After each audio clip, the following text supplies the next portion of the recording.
Salut les horreurs, c'est Friggy, comment allez-vous? Moi ça va plutôt super. Alors là déjà je vous fais ces petits intro en fait pour vous présenter l'application sur laquelle j'ai trouvé la creepypasta. Elle s'appelle Iskorgerer. Euh, Elle est sur Google Play. Je sais pas si elle est sur iOS, je vous enverrai peut-être les liens dans la description, mais c'est pas sûr que je la trouve. Donc voilà, sur cette application en fait je vous mets la vidéo juste là. Vous pouvez en fait regarder, il y a plusieurs catégories en fait d'Iskorgerer, que ce soit OVNI, téléphone, vampire, zombie, tout, il y a que tout. Vous créez votre profil, vous mettez une description, vos histoires que vous pouvez coller. Donc voilà, moi c'est une amie à moi qui enfin une amie, une fille que j'ai rencontrée sur l'application, que j'ai rencontrée sur Meilleur Hisker, sur les meilleurs histoires du mois. J'ai envoyé un message pour savoir si je pouvais faire ça avec Pascal, elle m'a dit oui.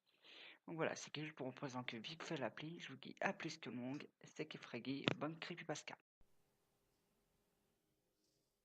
Dernière nuit. Chaque nuit, je suis réveillé par le même cauchemar. Cela depuis un mois. Je n'en parle à personne et j'ai trop peur de ce qu'on pourrait penser de moi. Je pense avoir trouvé la source de mon cauchemar.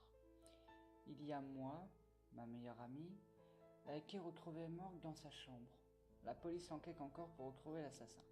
Mais apparemment, très peu de preuves ont été trouvées. Ils savent juste que la mort fut bref et que l'assassin a utilisé un couteau de cuisine pour la tuer. Mon rêve est qui est très lié à ce meurtre. C'est moi qui tiens le couteau et qui tue ma meilleure amie. Mais ce qui me fait le plus peur, c'est que c'est la première fois que je fais ce rêve, le corps de ma meilleure amie n'avait pas encore été découvert. Ce n'est que le lendemain que j'ai été averti par ses parents. Depuis ce jour, je fais le même rêve toutes les nuits. Et il est de plus en plus précis.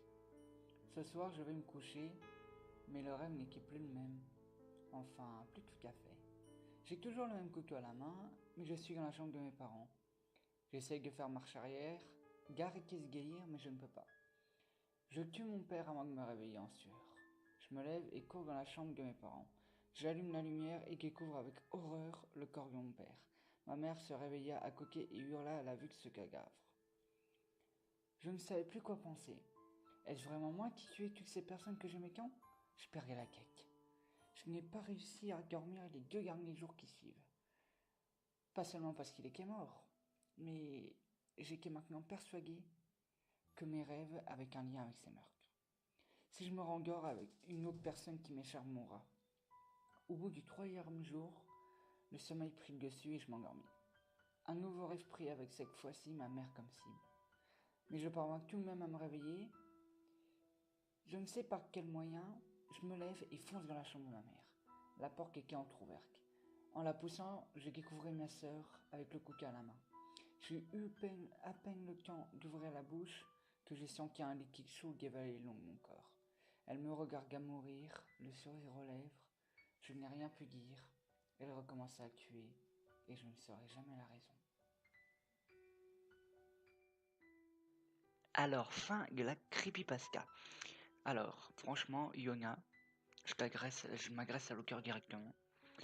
Super bien écrit, super bien dit en fait.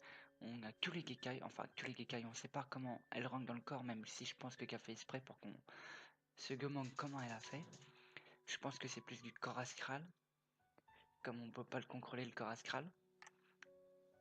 C'est différent de la décorporation. La décorporation, c'est toi qui l'a fait, alors que le corps astral, c'est quand tu dors.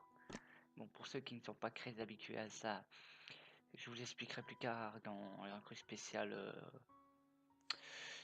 pouvoir, pour, pour être intéressant. Non, franchement, Yona, rien à dire.